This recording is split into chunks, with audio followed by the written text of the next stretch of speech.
Hey guys, welcome back to the channel. तो यार आज हम एक नई सीरीज़ स्टार्ट करने वाले that is Android development with jetpack compose. ठीक है, तो अगर आप एंड्रॉयड डेवलपमेंट करते हो तो आपको मालूम होगा कि जेटपैक कंपोज अभी रिसेंटली 2019 में इंट्रोड्यूस हुआ है गूगल आईओ में। तो ये एक डिक्लेरेटिव फ्रेमवर्क है जिसमें हम कोई भी एक्सएमएल यूज़ नहीं करेंगे यूआई बनाने के लिए। हम कॉटलिन का यूज़ करके ही हम यूआई भी बनाएंगे और कॉटलिन का यूज़ करके हम बिजनेस लॉजिक भी लिखेंगे। ठीक है, तो स्टार्ट करते हैं। सबसे पहला सवाल हमारे लिए क्या आता है कि व्हाट इज़ जेटपैक कंपोज, आखिर ये है क्या।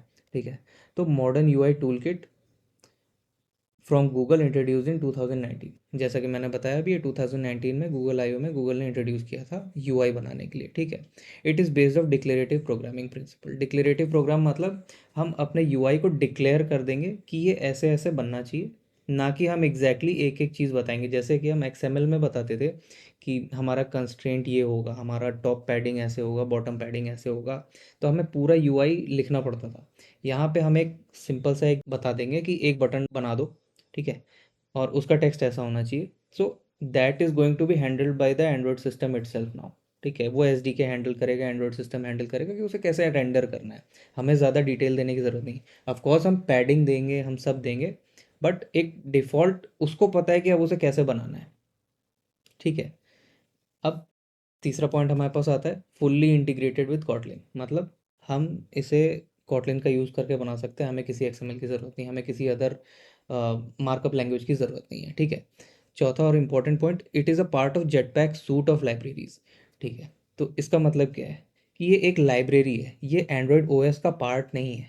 ठीक है, हम इसे किसी भी प्री एग्जिस्टिंग ऐप में हम इंक्लूड कर सकते हैं, जैसे कि हम other libraries, third party libraries करते हैं, इसको भी हम इंक्लूड कर सकते हैं। ये किसी एंड्रॉयड का पार्ट नहीं है कि एंड्रॉयड ओएस नया आया उसके साथ ही आ रहा हूँ, नहीं। ये एक अलग से लाइब्रेरी है जो गूगल ने दी हुई है, हम इसे किसी भी प्रोजेक्ट में इंक्लूड कर सकते हैं। ठीक है, आगे बढ़ते हैं। Benefits of jetpack compose over XML based UI. ठीक है, सबसे पहले declarative UI automatically handle UI update based on state changes. State changes क्या होता है? स्टेट हमारा एक वेरिएबल होता है जो कि हमारे डेटा को स्टोर करता है, और जैसे ही वो डेटा चेंज होता है उससे रिलेटेड जो भी यूआई है, यानी जो भी यूआई उस पर्टिकुलर डेटा को यूज़ कर रहा है, वो ऑटोमेटिकली अपडेट हो जाएगा। पूरा यूआई नहीं अपडेट होगा, सिर्फ वो पार्ट अपडेट होगा जो कि उस वेरिएबल को यूज़ कर रहा है और जो वेरिएबल चेंज हुआ है। ठीक है, अगला आता है लेस कोड। ऑफ कोर्स हम एक्सएमएल में बहुत लंबा लंबा कोड लिखते थे यूआई बनाने के लिए, बट यहाँ पे हम बहुत छोटा कोड लिखेंगे। जस्ट लाइक अगर मैं एग्जांपल दूँ तो रिसाइकलर व्यू में हम पहले क्या करते थे कि हम अपने एक्सएमएल में रिसाइकलर व्यू को इंक्लूड करते थे, फिर हम उसकी एक लेआउट फाइल बनाते थे, फिर उसका हम एक अडेप्टर लिखते थे, उसमें उस लेआउट फाइल को इन्फ्लेट करते थे, उस अडेप्टर को अपने एक्टिविटी या फ्रैगमेंट में कॉल करते थे, और उसके बाद हम उसे इन्फ्लेट करते थे। उसमें बहुत बार फाइंड व्यू बाय आईडी होता था। ठीक है, फाइंड व्यू बाय आईडी अपने आप में एक बहुत ही रिसोर्स इंटेंसिव टास्क होता है। ठीक है, तो यहाँ से वो सब हट जाता है। हमें एक सिंपल सी लेजी लिस्ट बनानी है, लिस्ट व्यू बनाना है, उसके अंदर हम चीज़ें सेट करते चले जाएंगे। इट इज़ अप्रॉक्सीमेटली, मैं कहूँगा 60 to 70% लेस कोड है। ठीक है, तीसरा होता है रिएक्टिविटी। रिएक्टिविटी सिंपल है, मतलब जैसे ही डेटा चेंज हुआ यूआई चेंज हो गया। ठीक, Kotlin integration. Kotlin integration means it is entirely built on Kotlin. आप पूरा यूआई कॉटलिन पे बना सकते हो, आपको किसी भी अदर लैंग्वेज, किसी भी मार्कअप लैंग्वेज, किसी भी अदर प्रोग्रामिंग लैंग्वेज की ज़रूरत नहीं है। ठीक है, पांचवा है कस्टमाइजेबल। ये बहुत ही ईजिली कस्टमाइजेबल होता है। मॉडिफायर्स का यूज़ करके हम इसे कस्टमाइज़ कर सकते हैं। नेक्स्ट है परफॉर्मेंस। इसकी परफॉर्मेंस अच्छी होती, इजी रेंडरिंग होती है, ऑटोमेटिक अपडेशन होता है यूआई का। ठीक है, और सिर्फ उतना ही पार्ट अपडेट होगा जो उस अपडेटेड डेटा को यूज़ कर रहा है।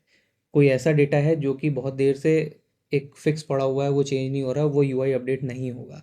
तो क्या होगा कि एंड्रॉयड सिस्टम को लेस एफर्ट लगाना पड़ेगा पूरे यूआई को अपडेट करने के लिए, क्योंकि अब उसे पूरा कैनवास अपडेट नहीं करना है, उसे एक सिंपल सा एक पार्ट अपडेट करना है। ठीक है, नेक्स्ट आता है single source of truth, simplified state management. मैं जैसा कि मैंने बताया, इसमें एक सिंगल वेरिएबल होगा, उसमें जो डेटा है वही स्टेट है, उसी के अकॉर्डिंगली आपका यूआई अपडेट होगा, मैनेज होगा। ठीक है, UI preview, live preview of UI without running the app. इसमें क्या होता है, हम आगे देखेंगे जैसे जैसे मैं ये इस सीरीज़ को आगे बढ़ाऊंगा, कि जब हम यूआई लिख रहे होते हैं ना, तो हम लाइव देख सकते हैं कि ये कैसा लगेगा, ये बटन क्लिक पे कैसा लगेगा, इस बटन क्लिक पे क्या एनिमेशंस होंगे, ये सब हम देख सकते हैं without even running the app. ठीक है। हम XML में हम UI देख सकते थे बनाते टाइम, बट हम उस पर क्लिक नहीं कर सकते थे, but now in Jetpack Compose we can do that. ठीक है। नेक्स्ट हमारा पार्ट है अंडरस्टैंडिंग डिक्लेरेटिव यूआई। अब हम थोड़ा सा देख लेते हैं डिक्लेरेटिव यूआई होता क्या है। जैसा कि मैंने पहले भी अभी बताया था पीछे वीडियो में, describe what the UI should be, not exactly how to build it. हम XML में एक एक चीज़ डिफाइन करते थे कि अगर हम कंस्ट्रेंट लेआउट यूज़ कर रहे हैं फॉर एग्जांपल, तो हम बताते थे कि कंस्ट्रेंट लेफ्ट कितना होगा, कंस्ट्रेंट राइट कितना होगा, कंस्ट्रेंट टॉप बॉटम कितना होगा। तो यहाँ पे वो नहीं करना है हमें। यहाँ पे हमें एक लिस्ट होगी, एक रो होगी, उसके अंदर हमें यूआई मैनेज करते चले जाना है, and everything will be automatically taken care by the SDK and the Android itself. ठीक है। अगला होगा स्टेट ड्रिवन। जैसा कि मैंने बताया कि यहाँ पे स्टेट्स का यूज़ होता है डेटा को मैनेज करने के लिए, और वो यूआई ऑटोमेटिकली अपडेट होता जाता है जैसे जैसे स्टेट वेरिएबल अपडेट होता है, चेंज होता है। ठीक है।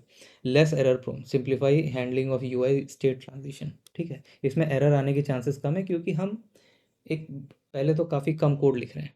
ठीक है। दूसरा, जब हमारा business logic UI same sync में है तो एरर आने के चांसेस कम है। For example, find view by ID करते समय हमें कई बार ऐसा मिलता था कि व्यू नॉट फाउंड, ठीक है, और view found is null. Basically दोनों सेम चीज़ हो गई। ठीक है। यहाँ पे ऐसा नहीं है, यहाँ हमें फाइंड व्यू बाय आईडी करना ही नहीं है, राइट। तो ये लेस एरर प्रोन हो गया। चौथा हो गया focus on simplicity, easier to manage, read and manage. बिल्कुल सही, क्योंकि हम कॉटलिन में बिजनेस लॉजिक लिखते हैं, हम कॉटलिन में ही जब कोड लिखेंगे और काफ़ी कम कोड लिखेंगे तो that will be easier to manage, easier to read and write. Even हम ये भी कर सकते हैं कि अगर कोई एक, सपोज करो आप एक बटन है, आपने अपने ऐप के थीम के अकॉर्डिंग एक बटन बनाई जो कि मल्टीपल प्लेसेस पे यूज़ हो रही है, तो आपने उस पर्टिकुलर कंपोजेबल को एक अलग स्टोर कर लिया और जहाँ पे भी यूज़ हो रहा है उस कंपोजेबल को वहाँ पे उठा के कॉल कर दिया, वो ऑटोमेटिकली आपका बटन बना देगा वहाँ पे। ठीक है। तो it is going to be a simpler way of making the UI, right.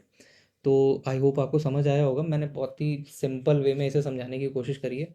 अभी ये तो बस एक इंट्रोडक्टरी वीडियो था कि जेटपैक कंपोज होता क्या है। आज जैसे जैसे सीरीज़ आगे बढ़ेगी मैं कोड करके दिखाता जाऊंगा कि कौन सी चीज़ कैसे यूज़ होती है, विजेट्स क्या होते हैं इसमें, I mean widgets means the text, button, list, everything. ठीक है। मैंने फ्लटर की भाषा में बोल दिया, but we can call them widgets, right. तो इसमें व्यूज़ क्या होते हैं, कैसे कैसे होते हैं, इनमें हम API कॉल्स कैसे करेंगे, इनमें हम अपने कोरूटीन्स को कैसे ऐड कर सकते हैं। ठीक है।